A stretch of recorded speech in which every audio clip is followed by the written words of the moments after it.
जय हिंद मित्रों, आज हम कक्षा 12 के रसायन विज्ञान के एक महत्वपूर्ण अध्याय उप सहसंयोजक यौगिक के बारे में समझेंगे। तो आइए समझते हैं। सबसे पहले हम देखेंगे द्विक लवण। जो लवण दो सरल लवणों से मिलकर बनता है तथा जल में घुलकर पूरी तरह से सरल आयनों में टूट जाता है, अर्थात अपनी पहचान को खो देता है, उसे हम द्विक लवण कहते हैं। ऐसे लवण जो दो सरल लवणों से मिलकर बना हो और पानी में घुलकर, जल में घुलकर अपने दोनों सरल आयनों में टूट जाता है, का मतलब जो है अपनी पहचान को क्या कर देते हैं, खो देते हैं। ऐसे लवण को हम द्विक लवण कहते हैं, जिसका एक उदाहरण है फिटकरी। आइए देखते हैं। यह है फिटकरी का फार्मूला K2SO4 Al2SO4 का थ्राइस 24H2O। अब जब हम इस द्विक लवण को पानी के अंदर डालें तो यह द्विक लवण अपने सरल आयनों में टूट गया, तो ऐसे लवण को हम द्विक लवण कहते हैं। अब हम नेक्स्ट समझते हैं। संकुल यौगिक या फिर उप सहसंयोजक यौगिक या जटिल यौगिक, या इसे हम संकर यौगिक भी कहते हैं। ये चारों एक ही नाम है। समझते हैं ये क्या होते हैं। वे यौगिक जो जल में घुलकर सरल आयनों के साथ सरल आयनों के साथ जटिल आयन भी देते हैं, अर्थात अपनी पहचान को बनाए रखते हैं, संकुल यौगिक कहलाते हैं। द्विक लवण क्या था? द्विक लवण दो सरल लवणों से मिलकर बना होता है और इनको पानी में जैसे हम घोलते हैं तो अपने पानी में सरल आयन क्या रहते हैं, टूट जाते हैं, अपनी पहचान को खो देते हैं। लेकिन जो संकुल यौगिक होते हैं, उप सहसंयोजक यौगिक होते हैं, ये भी जल में घुलकर अपने सरल आयनों में टूट जाते हैं, और सरल आयन में तो टूटते ही टूटते हैं, और सरल आयन के साथ साथ ये जटिल आयनों में भी टूटते हैं, अर्थात ये अपनी पहचान को नहीं खोते हैं, क्योंकि यह जटिल यौगिक होते हैं। और जब जल में ये घुलते हैं तो जल में घुलने के साथ जो है सरल आयन में तो टूटते हैं, लेकिन यह जटिल आयन भी देते हैं, अर्थात अपनी पहचान को बनाए रखते हैं या अपनी पहचान को नहीं खोते हैं। जबकि द्विक लवण जो है अपनी पहचान को खो देता है, का मतलब जल में पूरी तरह से अपने सरल आयनों में टूट जाता है। आइए इसका उदाहरण देखते हैं। Potassium ferrocyanide. पोटेशियम फेरोसाइनाइड, जब पोटेशियम फेरोसाइनाइड को हम पानी में घोले तो यह एक तो सरल आयन में टूट गया, यह है सरल आयन, और यह है जटिल आयन। ठीक है, तो इसे ही हम क्या बोलेंगे, संकुल आयन या जटिल आयन। इस संरचना को हम बोलेंगे संकुल आयन या जटिल आयन या संकर आयन या उप सहसंयोजक आयन बोलेंगे। ठीक है, अब हम आगे समझते हैं। आगे है केंद्रीय धातु परमाणु। केंद्रीय धातु परमाणु क्या होता है? उप सहसंयोजक यौगिक में उपस्थित वह परमाणु या आयन जिसके ओर लिगेंड्स जुड़े होते हैं, केंद्रीय धातु परमाणु कहते हैं। समझेंगे। जो भी उप सहसंयोजक यौगिक होता है और जिसके चारों ओर, ठीक है, या जिसके ओर जो है लिगेंड्स होते हैं, वह केंद्रीय धातु परमाणु कहलाते हैं। यहां देखेंगे यह एक उप सहसंयोजक यौगिक है। ठीक है, और यह परिभाषा में क्या बोला है कि उप सहसंयोजक यौगिक में उपस्थित वह परमाणु या आयन जिसके ओर लिगेंड्स जुड़े होते हैं। ठीक है, तो ये जो संख्या में अधिक होते हैं उन्हें हम बोलते हैं क्या, लिगेंड्स। क्या बोलते हैं? लिगेंड्स। तो लिगेंड्स से जो जुड़ा होता है वो क्या होता है, हमारा केंद्रीय धातु परमाणु। इसे ही कहते हैं केंद्रीय धातु परमाणु। तो इस उप सहसंयोजक यौगिक में जो केंद्रीय धातु परमाणु है कौन है? आयरन, Fe है। अब हम आगे देखते हैं उप सहसंयोजक परिसर। उप सहसंयोजक परिसर क्या होता है? किसी उप सहसंयोजक यौगिक का वह भाग जो बड़े कोष्टक में लिखा जाता है, अर्थात जिसमें केंद्रीय धातु परमाणु और लिगेंड्स होते हैं, उन्हें हम क्या बोलते हैं? उप सहसंयोजक परिसर कहते हैं। का मतलब जिन्हें हम बड़े कोष्टक के अंदर लिखते हैं, ये पूरा का पूरा जो बड़े कोष्टक के अंदर लिखा हुआ है, ये बड़े कोष्टक के अंदर ये पूरा का पूरा क्या कहलाता है? हमारा उप सहसंयोजक परिसर कहलाता है, जिसके अंदर कौन कौन होता है? केंद्रीय धातु परमाणु और लिगेंड्स होते हैं। तो हमारा अगला बिंदु है आयनिक मंडल या आयनिक परिसर। समझते हैं कि ये क्या होता है। उप सहसंयोजक यौगिक का वह भाग जो जल में घुलकर आयनित हो जाता है तथा बड़े कोष्ठक से बाहर लिखा जाता है। यह है उपसंयोजक यौगिक, और बोला गया है कि उपसंयोजक यौगिक का वह भाग जो जल में घुलकर तो आयनित हो जाता है और उससे हमेशा बड़े कोष्ठक से बाहर लिखा जाता है, उसे हम आयनिक मंडल या आयनिक परिसर कहते हैं। आइए समझते हैं एग्जांपल में। यह है हमारा एक क्या उपसंयोजक यौगिक, और बोला है कि बड़े कोष्ठक से बाहर लिखा जाता है, तो ये तो है बड़ा कोष्ठक, और बड़े कोष्ठक से बाहर कौन है, ये है, ठीक है। और जब हम इसे जल में घोलेंगे तो ये अपने आयन में क्या हो जाएगा, वियोजित हो जाते हैं, ठीक है। अब हम आगे देखते हैं लिगेंड। लिगेंड क्या होते हैं? उपसंयोजक यौगिक में केंद्रीय धातु परमाणु के चारों ओर, ध्यान देंगे किसके चारों ओर, केंद्रीय धातु परमाणु के चारों ओर उपस्थित वे आयन या परमाणु जो उपसंयोजक बंध द्वारा जुड़े होते हैं लिगेंड्स कहलाते हैं। ये बोला है कि केंद्रीय धातु परमाणु के चारों ओर जो उपस्थित आयन या परमाणु होते हैं और वह किस बंध द्वारा जुड़े होते हैं, उपसंयोजक बंध द्वारा जुड़े होते हैं, उन्हें हम लिगेंड कहते हैं। ये है एग्जाम्पल, ये क्या है, उपसंयोजक यौगिक, और ये है हमारा केंद्रीय धातु, ठीक है। और इस केंद्रीय धातु के चारों ओर कौन होते हैं, लिगेंड्स होते हैं, ठीक है। तो इन्हें क्या बोलते हैं हम, लिगेंड्स। ये क्या है, लिगेंड्स। इस उपसंयोजक यौगिक में लिगेंड है साइनाइड 6, ठीक है, ये है लिगेंड। अब हम देखते हैं लिगेंड्स का वर्गीकरण, ठीक है, किसके आधार पे, आवेश के आधार पे, ठीक है। तो आवेश के आधार पे लिगेंड जो है 3 प्रकार के होते हैं। पहला है धनावेशित लिगेंड, दूसरा है ऋणावेशित लिगेंड, और तीसरा है उदासीन लिगेंड। तो सबसे पहले हम समझते हैं धनावेशित लिगेंड, ठीक है। जो धनावेशित लिगेंड होता है, इसके नाम के अंत में ईएम आता है। कहीं भी धनावेशित लिगेंड लिखा हो तो उसके अंत में क्या आएगा, ईएम आएगा। उदाहरण की मदद से समझते हैं, NO+। अब इसका नाम लिगेंड का क्या है, नाइट्रोसोनियम। क्या नाम है, नाइट्रोसोनियम। और देखिए इसके अंत में क्या है, ईएम, IUM। दूसरा हमारा है H3O+ आयन, और इसका क्या नाम है, हाइड्रोनियम। इसके भी अंत में क्या है, ईएम आया है। तो जो भी धनावेशित लिगेंड होंगे उनके अंत में ईएम आएगा। अब हम देखते हैं ऋणावेशित लिगेंड।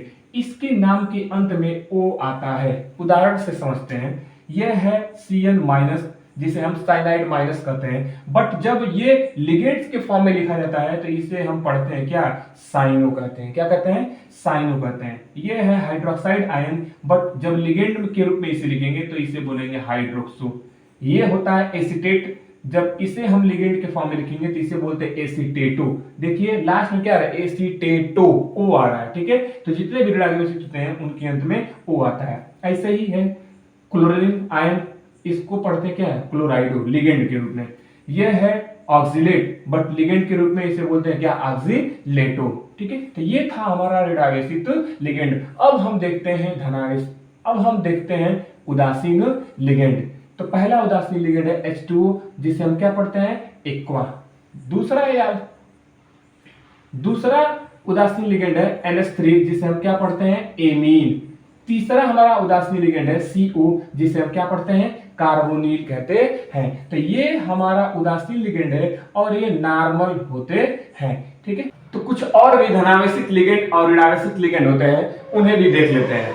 NO2+1, इसे हम कहते हैं नाइट्रोनियम। इसके ठीक पहले हमने देखा था क्या, NO+1, तो उसे हमने नाम दिया था नाइट्रोसोनियम, और यह है NO2+1, इसे हम कहते हैं नाइट्रोनियम।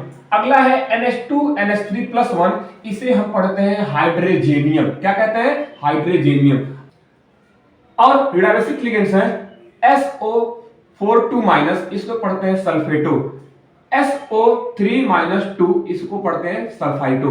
तो यदि SO4 मतलब ऑक्सीजन के 4 परमाणु होंगे तो उसे बोलेंगे सल्फेटो, और SO3 यानी ऑक्सीजन के 3 परमाणु होंगे तो उसका नाम हो जाता है क्या, सल्फाइटो। अगला है NO3-1, इसको हम बोलते हैं नाइट्रेटो, और ये है NO2-1, जिसे हम कहते हैं नाइट्राइटो। तो यदि इसमें ऑक्सीजन के 3 परमाणु होंगे तो नाइट्रेटो लिखते हैं, और ऑक्सीजन के 2 परमाणु हो तो उसे हम नाइट्राइटो लिखते हैं। अगला है हमारा CO3₂-, जिसे हम कार्बोनेटो कहते हैं।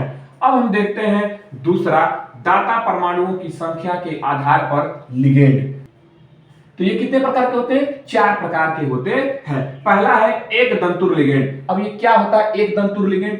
तो कहीं कहीं आपको जो है दंतुर की जगह दंतुक लिखा हुआ भी मिल सकता है और दोनों एक ही है। वह लिगेंड जिसके पास केवल एक ही दाता परमाणु, जिसके पास केवल एक ही दाता परमाणु होता है, एक दंतुर कहलाता है। ऐसा लिगेंड जिसके पास जो है देने के लिए कुछ हो और वो कितना हो, केवल एक ही देने वाला हो, उसे हम कहते हैं एक दंतुर लिगेंड। आइए देखते हैं इसके एग्जांपल को। पहला है aqua.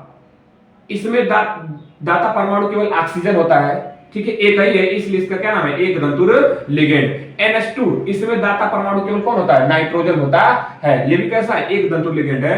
फ्लोराइडो, क्लोराइडो, सल्फेटो, एमिडो, carbonyl, NO2-1, NO3-1, Cn-1, OH-1, I-1, NO+1, H3O+1, ये सभी के सभी एक दंतुर लिगेंड है। का मतलब इनके अंदर जो देने वाला है वो केवल एक ही परमाणु है जो दे सकता है। किसको? इलेक्ट्रॉन को। जो इसके पास इलेक्ट्रॉन है वो दे सकता है, ठीक है। तो एक ही परमाणु है, इसलिए इसका नाम क्या है? एक दंतुर लिगेंड। अब देखते हैं हम द्विदंतुर लिगेंड क्या होते हैं। वह लिगेंड जिसके पास केवल दो दाता परमाणु होते हैं। कितने होते हैं? दो होते हैं, उन्हें हम द्विदंतुर लिगेंड कहते हैं। तो आइए इसको हम समझते हैं एग्जांपल की मदद से। ये हमारा जो है एथिलीन डाइएमीन, जिसे हम संक्षेप में शॉर्ट में EN कहते हैं। तो ध्यान देंगे इस चित्र को कि इसमें एक नाइट्रोजन परमाणु और ये दूसरा नाइट्रोजन परमाणु, और दोनों नाइट्रोजन परमाणु के पास एक्स्ट्रा इलेक्ट्रॉन है। इसका मतलब इसमें दो दाता परमाणु हैं जो क्या कर सकते हैं? दे सकते हैं किसी को, ठीक है। इसलिए कैसा है? द्विदंतुर लिगेंड है। अब अगला एग्जांपल को देखते हैं। ये संरचना है हमारी ऑक्सीलेटो की, ऑक्सीलेटो, जिसे हम C2O4 लिखते हैं। अब इसमें ध्यान से आप देखेंगे कि ऑक्सीजन के इसमें दो आपको परमाणु दिखाई दे रहे होंगे जिनके पास एक्स्ट्रा इलेक्ट्रॉन है। का मतलब ये वैसा लिगेंड है जिसमें दो दाता परमाणु हैं। ये दोनों ऑक्सीजन जो है इलेक्ट्रॉनों का दान कर सकते हैं। तो इसे कहते हैं क्या? द्विदंतुर लिगेंड। अगला एग्जांपल है कार्बोनेटो। और कार्बोनेटो में दो ऑक्सीजन परमाणु ऐसे हैं जो इलेक्ट्रॉनों का दान कर सकते हैं, इसलिए भी कैसा है? द्विदंतुर लिगेंड है। अब हम अगला समझते हैं बहुदंतुर लिगेंड। इसमें दाता परमाणु जो होता है वो 3 या 3 से अधिक होता है, ठीक है। तो वैसा लिगेंड जिसमें दाता परमाणु 3 या 3 से अधिक होता है उसे हम बहुदंतुर लिगेंड कहते हैं। एक दंतुर में दाता परमाणु 1 होता है, द्विदंतुर में दाता परमाणु 2 होता है, बहुदंतुर में या तो 3 होगा या 3 से अधिक, यानी कि 4 भी हो सकता है, 5 भी हो सकता है। तो उसे हम कहेंगे बहुदंतुर लिगेंड। आइए अब इसके एग्जांपल को हम समझते हैं। तो ये है हमारा एथिलीन, तो ये है हमारा डाई एथिलीन ट्राइएमीन, ठीक है। ध्यान देंगे इसमें डाई एथिलीन का मतलब दो बार एथिलीन आया होगा। तो एक एथिलीन ये CH2CH2 और दूसरा एथिलीन है CH2CH2। तो दो एथिलीन है तो इसका नाम पड़ गया डाई एथिलीन। अच्छा, एमीन कितनी बार आया है? 3 बार होगा। तो पहला एमीन, दूसरा एमीन और तीसरा एमीन, और ये तीनों नाइट्रोजन के पास एक्स्ट्रा इलेक्ट्रॉन है। का मतलब यह ऐसा लिगेंड है जिसमें 3 दाता परमाणु हैं, इसलिए यह बहुदंतुर लिगेंड है। अब अगला एग्जांपल है हमारा ये EDTA। यह किस प्रकार का लिगेंड है? यह भी बहुदंतुर लिगेंड है। क्यों? क्योंकि इसके पास जो दाता परमाणु है, देखिए यहाँ पर एक नाइट्रोजन यहाँ पे, 2 नाइट्रोजन दाता परमाणु, और इधर 2 ऑक्सीजन दाता परमाणु है, और इधर भी 2 ऑक्सीजन दाता परमाणु है। इसका मतलब इसमें 3 से अधिक दाता परमाणु है। तो यह भी कैसा है? बहुदंतुर लिगेंड है। इसका फुल फॉर्म होता है एथिलीन डाइएमीन टेट्रा एसीटेटो। पहला एसीटेटो, दूसरा एसीटेटो, तीसरा एसीटेटो और चौथा एसीटेटो, इसलिए इसका नाम क्या हुआ? टेट्रा एसीटेटो। एथिलीन डाइएमीन टेट्रा एसीटेटो, ठीक है। तो किलेट व किलेटीकरण क्या होता है? किलेट समझते हैं और किसे किलेटीकरण कहते हैं? जब कोई द्विदंतुक या बहुदंतुक लिगेंड, द्विदंतुक मतलब उसके अंदर 2 दाता परमाणु हों, और ऐसा लिगेंड जिसके पास 2 से अधिक दाता परमाणु हो, क्या कहते हैं? बहुदंतुक। तो जब कोई द्विदंतुक या बहुदंतुक लिगेंड केंद्रीय धातु परमाणु से जुड़कर किससे जुड़कर, केंद्रीय धातु परमाणु से जुड़कर किसी वलय छल्ले का निर्माण करता है, वलय या छल्ले का निर्माण करता है, तो ऐसे लिगेंड को किलेटिंग लिगेंड कहते हैं। ये क्या बोला कि यदि कोई द्विदंतुक या बहुदंतुक लिगेंड है और वह केंद्रीय धातु परमाणु से जुड़ जाता है और जुड़कर एक संरचना बनाता है, एक छल्ले नुमा संरचना बनाता है, तो उस लिगेंड को हम किलेटिंग लिगेंड कहेंगे। और इस प्रकार बनने वाला जो संकुल यौगिक होगा, जो उपसंयोजक यौगिक बनेगा, संकर यौगिक बनेगा, जो कोऑर्डिनेशन कंपाउंड बनेगा, उसे हम किलेट कहेंगे। यौगिक को ध्यान में रखेंगे, यौगिक को किलेट कहते हैं और जो इस प्रकार लिगेंड बनाता है उसे हम किलेटिंग लिगेंड कहते हैं। तथा यह क्रिया, यह जो बनने की क्रिया है, जो प्रोसीजर है बनने का, उसे हम किलेटीकरण कहते हैं। क्या कहते हैं? किलेटीकरण कहते हैं। आइए हम इसे एक उदाहरण से समझते हैं। यह है हमारा केंद्रीय धातु परमाणु, ठीक है। और बोला कि जब कोई द्विदंतुक या बहुदंतुक लिगेंड, तो केंद्रीय धातु परमाणु से जो जुड़े होते हैं उन्हें क्या कहते हैं? लिगेंड। तो ये है केंद्रीय धातु परमाणु और इससे जो जुड़ा है वो क्या है? हमारा लिगेंड। तो ये बोला है कि जब कोई द्विदंतुक या बहुदंतुक लिगेंड केंद्रीय धातु परमाणु से जुड़कर, तो देखिए ये जो लिगेंड है वो केंद्रीय धातु परमाणु से जुड़े हैं और जुड़कर किसी वलय या छल्ले का, तो एक वलय जैसी संरचना का क्या कर रहे हैं? निर्माण कर रहे हैं। तो ऐसे लिगेंड को, माने इन लिगेंडों को हम कहेंगे किलेटिंग लिगेंड। ऐसे लिगेंड जो केंद्रीय धातु परमाणु से जुड़कर किसी छल्ले नुमा आकृति का या वलय का निर्माण करते हैं, तो ऐसे लिगेंडों को हम क्या कहते हैं? किलेटिंग लिगेंड कहते हैं। इस प्रकार बनने वाला संकुल यौगिक, और जो यह एक संकुल यौगिक बन गया, यह एक जो पूरा का पूरा संकुल यौगिक बन गया, इस पूरे संकुल यौगिक को हम किलेट करेंगे। तो यहाँ एक शब्द था किलेट। अब आप समझ गए होंगे कि किलेट किसे कहते हैं या किलेट क्या होता है। जब भी कोई द्विदंतुक या बहुदंतुक लिगेंड किसी भी केंद्रीय धातु परमाणु से जुड़ जाएगा और जुड़कर एक वलय, रिंग या छल्ले का निर्माण करेगा, तो उस लिगेंड को हम बोलेंगे किलेटिंग लिगेंड। और जो यौगिक बनेगा उसे बोलेंगे किलेट। तथा यह क्रिया किलेटीकरण, और ये जो बनने की क्रिया है ये किसे क्या कहते हैं?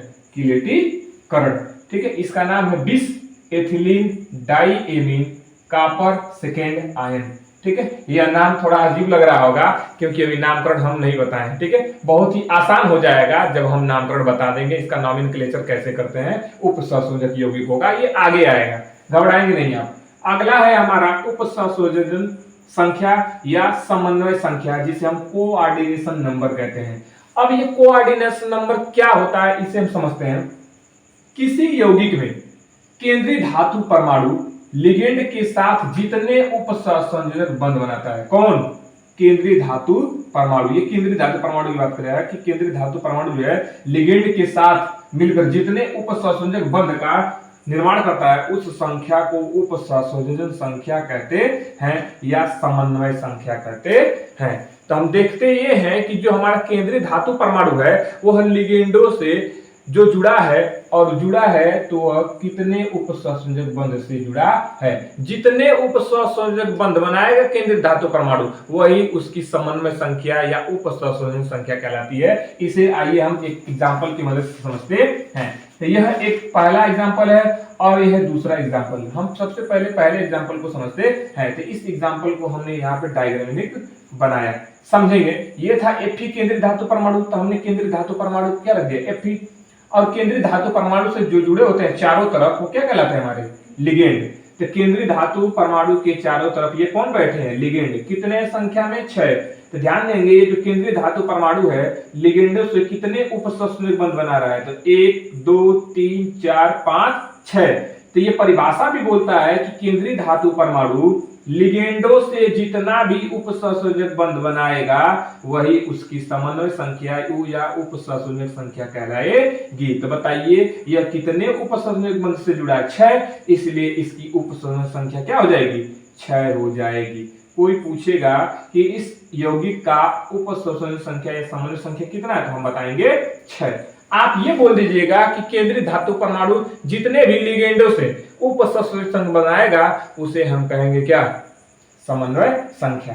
दूसरा एग्जांपल है हमारा K2Ni साइनाइड 6, ठीक है। तो इसमें जो निकिल है ये क्या है? केंद्रीय धातु परमाणु। तो हमने बना दिया केंद्रीय धातु परमाणु को बीच में। उसके चारों तरफ कौन बैठे होते हैं, ये गलत हो गया है, ठीक है, यहाँ पे 4 रहेगा, ठीक है। इसके चारों तरफ कौन बैठा है, तो साइनाइड बैठा है। कितने साइनाइड है, तो 4, 1 2 3 4। तो परिभाषा क्या बोल रही है कि केंद्रीय धातु परमाणु जितने लिगेंडों के साथ उपसंश्लेषण बंध बनाएगा। तो केंद्रीय धातु परमाणु है, ये है लिगेंड, और कितने बंध बना रहे हैं उपसंश्लेषक, तो 1 2 3 और 4। तो इसकी उपसंश्लेषण संख्या या समन्वय संख्या कितनी हो जाएगी, तो 4 हो जाएगी। कितनी हो जाएगी, 4, ठीक है। तो ऐसे निकालते हैं हम क्या, समन्वय संख्या या उपसंश्लेषण संख्या। ये बहुत ही आसान होता है, हम बस केवल यही देखते हैं कि जो हमारा सेंट्रल एटम है, केंद्रीय परमाणु है, वो कितने उपसंश्लेषण बंध बना रहा है लिगेंडों के साथ, वही उसका कलर है। अगर 12 से जुड़ रहा है तो 12 हो जाएंगे, 10 से जुड़ रहा होगा तो 10 हो जाएंगे, 4 से जुड़ रहा है तो 4 हो जाएंगे, 6 से जुड़ रहा है तो 6 हो जाएंगे। अच्छा, इसका एक फार्मूला भी होता है समझने के लिए। वैसे तो डायग्राम से बिल्कुल आसान का डायग्राम बनाना पड़ता है, ठीक है, अभी यहाँ ध्यान देंगे। ऐसे भी आप देखकर बता सकते हैं कि केंद्रीय धातु परमाणु किसने से जुड़ा है, 6 तो 6 हो गया। यहाँ देख सकते हैं केंद्रीय धातु परमाणु किससे जुड़ा है, 4 तो 4 हो गया, ठीक है। अब ध्यान देंगे, एक फॉर्मूला होता है कोऑर्डिनेशन नंबर निकालने के लिए, इसका मतलब समन्वय संख्या उपसंश्लेषण संख्या निकालने के लिए, लिगेंडों की संख्या गुणे दंतुकता। तो आइए इस फार्मूले को देखते हैं क्या सही है यह फार्मूला, ठीक है। तो लिगेंडों की संख्या, तो इसमें लिगेंडों की संख्या कितने दिखाई दे रही है आपको, 6। तो लिगेंडों की संख्या हो गई 6 गुणे दंतुकता पूछ रहा है। तो दंतुकता हमेशा लिगेंड की ही देखते हैं, लिगेंड की ही होती है। आधार पर 2 होते हैं, ठीक है, एक होते हैं आवेश के आधार पर और एक होते हैं दंतुकता या दाता परमाणु की संख्या के आधार पर। तो यह साइनाइड जो है किस प्रकार का है, एक दंतुक लिगेंड है, द्विदंतुक लिगेंड है, या बहुदंतुक है, या उभय दंतुक। तो जो साइनाइड होता है वह एक दंतुक लिगेंड है। तो जब एक दंतुक लिगेंड है तो यहाँ दंतुकता पूछा है का मतलब 1 रख देंगे। तो 6 एकम में 6 का मतलब पहले का उपसंश्लेषण संख्या या समन्वय संख्या कितना आया था, 6। यहाँ भी कितना आया, 6। दूसरे का देखते हैं ऐसे ही, ये बोला है कि लिगेंडों की संख्या रखिए, ये पहले वाले केस में था। अब दूसरे वाले केस में देखते हैं, इसमें लिगेंडों की संख्या कितनी दिखाई दे रही है आपको, 4। कितनी, 4। कितनी, 4, ठीक है। अब बोला है दंतुकता रखिए, तो दंतुकता हमेशा लिगेंड की देखते हैं। तो यह साइनाइड जो है एक दंतुक लिगेंड है, तो इसके लिए कितना रखेंगे, 1। अगर द्विदंतुक रखता तो 2 रखते, अगर बहुदंतुक रखता तो जितने उसमें जुड़े होते उस संख्या को रखते। तो ये हो जाएगा 4 एकम में 4, ठीक है। तो ध्यान देंगे यहाँ भी इसकी समन्वय संख्या कितनी आई थी, 4, और यहाँ भी इसकी समन्वय संख्या कितनी आई है, 4 आई है। तो ऐसे निकालते हैं क्या हम समन्वय संख्या कोऑर्डिनेशन नंबर। अब हम समझते हैं समरूप व असमरूप संकुल। जिस संकुल में सभी लिगेंड्स एक जैसे होते हैं समरूप संकुल कहते हैं। ये क्या बोला है कि हमारे पास कोई भी कोऑर्डिनेशन कंपाउंड है, उपसंयोजक यौगिक है, और उस यौगिक में जितने भी लिगेंड हैं बिल्कुल एक शक्ल के हैं। कैसे हैं, बिल्कुल एक ही जैसे हैं रूप में, देखने में, तो उन्हें हम क्या कहेंगे, समरूप संकुल कहते हैं। उदाहरण समझते हैं, इसमें यह क्या है, उपसंयोजक यौगिक एक संकुल है, और इस संकुल में जो लिगेंड है साइनाइड, और कितने साइनाइड है, तो 6 साइनाइड है, और ये 6 के 6 साइनाइड जो है बिल्कुल एक ही जैसे हैं, सभी के सभी साइनाइड ही हैं, इसलिए इनको क्या कहेंगे, समरूप संकुल कहेंगे। अब यहां समझते हैं, इसमें दिया है क्या, लिगेंड कौन है हमारा, NH3, और कितने NH3 हैं, 6 NH3 हैं। क्या इस NH3 के अलावा कोई और इसमें लिगेंड है, नहीं है। और जब इसमें और लिगेंड कोई दूसरा नहीं है, सभी के सभी लिगेंड 6 के 6 लिगेंड जो है एक ही जैसे हैं शकल में देखने पर, तो इसे हम बोलेंगे क्या, समरूप संकुल। समरूप का मतलब, सम मतलब बराबर, रूप माने रूपरेखा, ठीक है, माने जिनकी रूपरेखा बराबर एक ही जैसी होती है उन्हें हम कहते हैं क्या, समरूप संकुल। अगला एग्जांपल है इसमें क्रोमियम H2O6, ठीक है। तो इसमें H2O क्या हमारा लिगेंड है, और कितने लिगेंड है, 6। क्या H2O के अलावा इसमें कोई दूसरा अदर लिगेंड है, नहीं है। और जब दूसरा कोई लिगेंड नहीं है, जितने भी हैं मतलब 6 हैं, और ये 6 के 6 जो है बिल्कुल एक ही जैसे देखने में है, इसलिए ये कैसे हैं, समरूप संकुल है। कैसे हैं, समरूप संकुल, ठीक है। तो बोलेंगे कि वह संकुल या वह उपसंयोजक यौगिक जिसमें सभी के सभी लिगेंड जो है देखने में कैसे होते हैं, बिल्कुल एक ही जैसे होते हैं, उन्हें हम क्या कहते हैं, समरूप संकुल कहते हैं। अब हम समझते हैं आगे इसके, जिस संकुल में दो या दो से अधिक प्रकार के लिगेंड्स होते हैं। ये क्या बोल दिया कि हमारे पास कोई संकुल यौगिक है और उस संकुल यौगिक में दो या दो से अधिक प्रकार के लिगेंड्स हैं। ठीक है, कितने? या तो दो होंगे या दो से अधिक प्रकार के लिगेंड्स होंगे। ये नहीं बोला है कि दो या दो से अधिक, ये बोला है कि दो या दो से अधिक प्रकार के लिगेंड्स होते हैं, उसे असमरूप संकुल कहते हैं। तो ये है उदाहरण, इसे समझते हैं।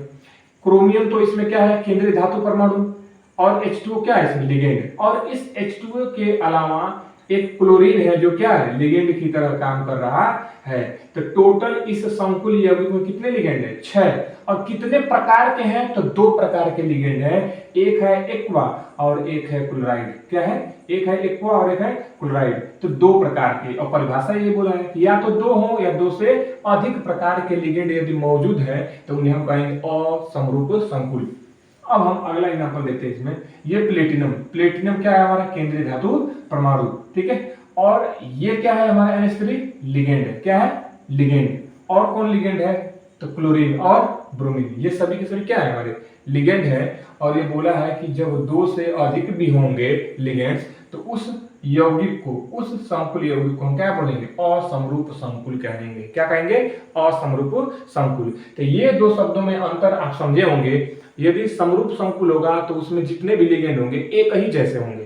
यदि असमरूप संकुल है तो उसमें या तो 2 प्रकार के लिगेंड्स मौजूद होंगे या 2 से अधिक प्रकार के लिगेंड्स उसमें मौजूद होंगे। अब हम आगे बढ़ते हैं।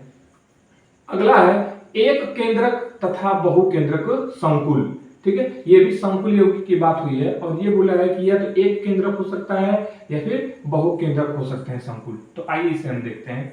यदि किसी संकुल यौगिक में केवल एक केंद्रीय धातु परमाणु होता है, कोई भी हमारे पास एक संकर यौगिक या संकुल यौगिक है और उसमें केवल एक ही केंद्रीय धातु परमाणु है, सेंट्रल एटम कितना है? केवल एक ही सेंट्रल एटम है, तो एक केंद्रक संकुल कहलाता है। क्या कहलाता है? एक केंद्रक संकुल कहलाता है। ठीक है, उदाहरण देखते हैं, दिया है यहाँ पे पोटेशियम 4, ठीक है, K4Fe साइनाइड 6। तो इसमें केंद्रीय धातु परमाणु कितना दिखाई दे रहा है? केवल एक ही केंद्रीय धातु परमाणु है। ये क्या हमारा लिगेंड है। ठीक है, तो इसमें केवल एक ही प्रकार का केंद्रीय धातु परमाणु है, इसलिए यौगिक कैसा है? एक केंद्रक संकुल है। क्या है? एक केंद्रक संकुल कहेंगे। अगला एग्जांपल इसमें है Ag NH3 का ट्वाइस। इस संकुल यौगिक में भी केंद्रीय धातु परमाणु कितना है? केवल एक ही है। इसके बाद ये क्या है हमारा? ये है हमारा क्या? लिगेंड। ठीक है, तो इसमें भी केवल एक ही केंद्रीय धातु परमाणु है, इसलिए यह भी कैसा है? एक केंद्रक संकुल है। तो एक केंद्रक संकुल इसे कहेंगे कि यदि किसी भी उपसंयोजक यौगिक में केंद्रीय धातु परमाणु की संख्या कितनी हो? केवल एक ही हो, तो उसे हम कहेंगे एक केंद्रक संकुल। अब आगे देखते हैं इसी में। यदि किसी संकुल यौगिक में 2 या 2 से अधिक केंद्रीय धातु परमाणु होते हैं तो उसे बहुकेंद्रक संकुल कहते हैं। अब ये क्या बोला? यदि हमारे पास कोई भी संकुल यौगिक यानी कि संकर यौगिक उपसंयोजक यौगिक है और उस यौगिक में 2 केंद्रीय धातु परमाणु हो या 2 से अधिक भी हो सकते हैं, तो ऐसे यौगिक को हम क्या बोलेंगे? बहुकेंद्रक संकुल कहते हैं। क्या कहते हैं? बहुकेंद्रक संकुल कहते हैं। पहला इसमें बोला कि हमारे पास कोई भी संकुल यौगिक है, उसमें सेंट्रल एटम केवल एक है, तो उसने हमने बोल दिया क्या? एक केंद्रक संकुल।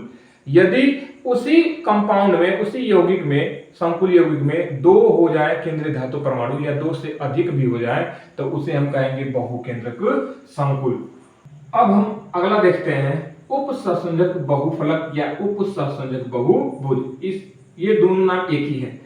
किसी उपसंयोजक यौगिक में उपस्थित लिगेंड्स केंद्रीय धातु परमाणु के साथ जिस त्रिविमीय आकृति या संरचना में जुड़े होते हैं उसे उपसंयोजक यौगिक बहुभुज कहते हैं। ये क्या बोला इसमें कि हमारे पास कोई भी संकर यौगिक या संकुल यौगिक है और उसमें जो भी लिगेंड्स हैं और वह लिगेंड्स केंद्रीय धातु परमाणु से जिस आकृति में या जिस त्रिविमीय आकृति में जुड़ते हैं उसे ही उपसंयोजक बहुभुज कहते हैं। तो आइए इसे हम एग्जाम्पल की मदद से समझते हैं। ये बीच में है क्या? M का मतलब मेटल, धातु। और कैसा धातु? केंद्रीय धातु परमाणु।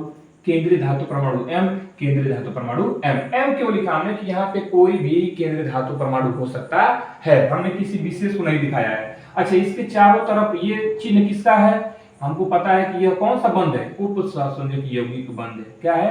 उपसहसंयोजक यौगिक बंध का यह चिन्ह है। का मतलब ये हो गया केंद्रीय धातु परमाणु, और बोला है कि इस यौगिक में, ये यौगिक है, और बोला कि किसी उपसहसंयोजक यौगिक में उपस्थित लिगेंड्स, तो ये चारों तरफ क्या है? लिगेंड्स। लिगेंड्स केंद्रीय धातु परमाणु के साथ जिस त्रिविमीय आकृति या संरचना में, तो यह एक आकृति में जुड़ रहे हैं, नहीं जुड़ रहे हैं, यह एक संरचना में जुड़ रहे हैं, तो इसी चीज को बोला है कि जब लिगेंड्स जो है केंद्रीय धातु परमाणु के साथ जिस आकृति या संरचना में जुड़ते हैं उसे ही हम उपसहसंयोजक बहुभुज कहते हैं। यहां भी देखेंगे ये क्या है? हमारा धातु है, केंद्रीय धातु परमाणु, और इसके चारों तरफ कौन है? लिगेंड। ठीक है, यहाँ भी केंद्रीय धातु परमाणु और इसके चारों तरफ क्या है? लिगेंड्स है। तो ये अगर ऐसी संरचना दिखाई देगी, अगर ऐसी संरचना बनेगी तो उसे हम बोलेंगे चतुष्फलकीय। क्या कहेंगे? चतुष्फलकीय। अगर हमें ऐसी संरचना दे केवल कॉर्नर पर चारों तरफ हो, ठीक है, तो इसे बोलेंगे क्या? वर्गाकार। जब इसको मिलाएंगे ऐसे, हम ऐसे इसको मिलाएंगे तो यह बिल्कुल वर्गाकार बनेगी। ठीक है, वर्ग के आकार की, तो इसलिए पड़ गया क्या? वर्गाकार और समतल है। ठीक है, तो समतली हो गया। ठीक है, तो इसे कहते हैं क्या? वर्गाकार समतली। ऐसी आकृति दिखाई देगी तो। ठीक है, अगला है क्या? अष्टफलकीय। इसे हम क्या बोलते हैं? अष्टफलकीय कहते हैं। ऐसी संरचना को हम क्या बोलते हैं? अष्टफलकीय, या फिर इसे बोलते हैं वर्गाकार द्विपिरामिड। कैसे? देखेंगे, समझेंगे इधर ध्यान से। ये तो बन गया हमारा वर्ग, समझेंगे इधर, ये तो बन गया वर्ग, और पिरामिड बोला है कि द्विपिरामिड। ठीक है, तो इसे कैसे समझेंगे? कैसे द्विपिरामिड बन रहा है? ठीक है, तो एक पिरामिड हो गया हमारा ये, ठीक है, और एक पिरामिड हो गया हमारा ये। ठीक है, तो दो पिरामिड बन गए, एक ऊपर और एक नीचे, इसलिए, और एक वर्ग बन गया, तो इसको क्या बोलते हैं? वर्गाकार या द्विपिरामिड। ठीक है, तो इसे क्या बोलते हैं? वर्गाकार द्विपिरामिड या अष्टफलकीय कहते हैं। अब इसके आगे मिलते हैं हम नेक्स्ट वीडियो में, तब तक के लिए जय हिंद।